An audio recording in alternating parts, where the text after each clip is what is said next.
Okay. Okay, so we're gonna do a little tasting. So yeah, this is the first take. We'll come up with a more refined version. I will just walk you through what we've learned works really well with coffee, then Chris will modify it for food. How's that? So when we're training folks on coffee station, we talk a lot about tasting the coffee because you're not going to get it right if you don't know how to taste for the quality of what you're pouring. And it's also just a lot of fun. You get so many coffees coming through, you get to taste different things. So the first thing we always do, we break it into 3 simple stages. The first thing we do is we smell it. So like taking a nice smell. And then that's the first step. And just smell what it smells like. To develop your tasting muscles, it's like a conscious effort. So think about, what does that smell like to you? Like, what does it remind you of? What sort of memories does it trigger? That's sort of what you're going to be going through when you smell it. And if you don't do that conscious process, you're not probably going to get better at tasting things. So, first stage, smell. Second thing is you take like a little taste. And this stage, I'll talk to like the liquid, Chris will talk to the food.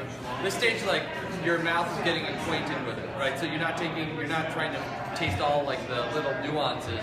You're just getting adjusted to what the balance is like, which is usually what we use to talk about. Well, with other things, saltiness, there's not a lot of that in the coffee, but sweetness, bitterness, sourness, what's the balance of those macro flavors?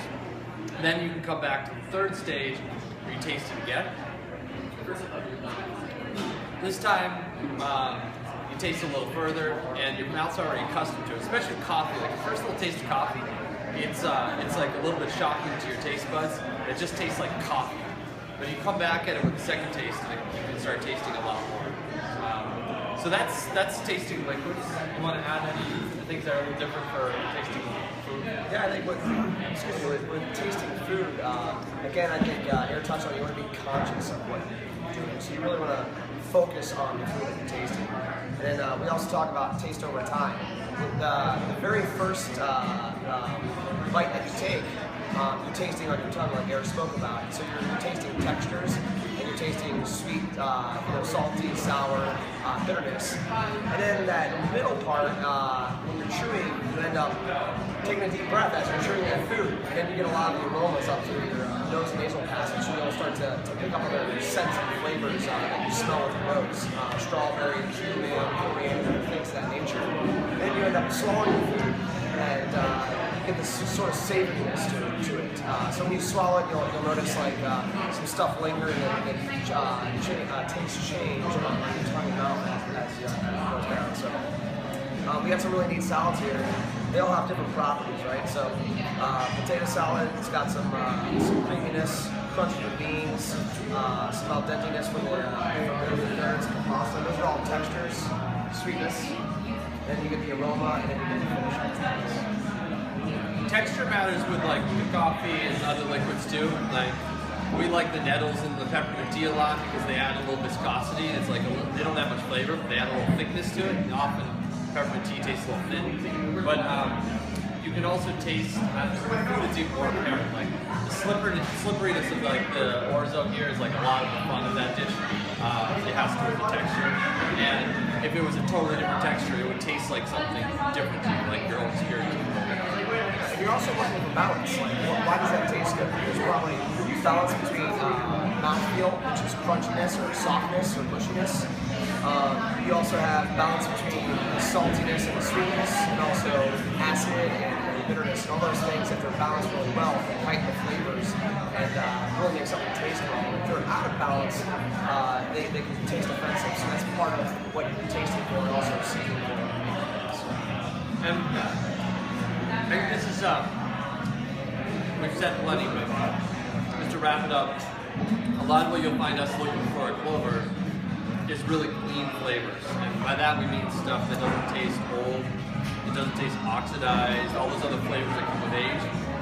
The flavors of what we're tasting are like really bright and fresh, and they're also really broad. There's a lot of really sensitive compounds that break down over time, so older food just doesn't taste as good as really fresh food. We also, when we're talking about clean food, we're talking about not having cross-contamination. So if we're tasting a strawberry, we don't want to taste onion. We want flavors that are true to what the food is. So we want this carrot salad to taste like carrots.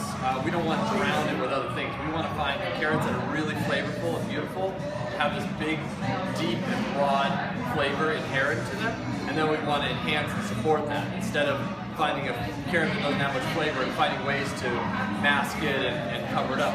And I think we would cook differently with different ingredients. I mean, both of us, like, you give me a supermarket carrot, I'm going to do different things to that. I probably use like a lot more fats and sugars and salts to get to where I want to be, and maybe more other flavorings to distract from the fact that it doesn't have a lot going on itself. But when you're dealing with a carrot that's like really deep with its own flavor, you can back off a lot more.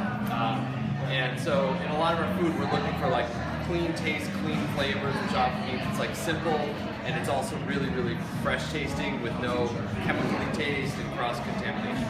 Yeah, and great, like Eric said, great quality ingredients, mastering the cooking techniques. You can see very powerful flavors with accents from seasoning. Unlike if you're using low quality ingredients, you're trying to build flavors and layer things through artificial ingredients and inferior ingredients. So it's really important. So take one. We'll try for another one when we get a little smarter about this.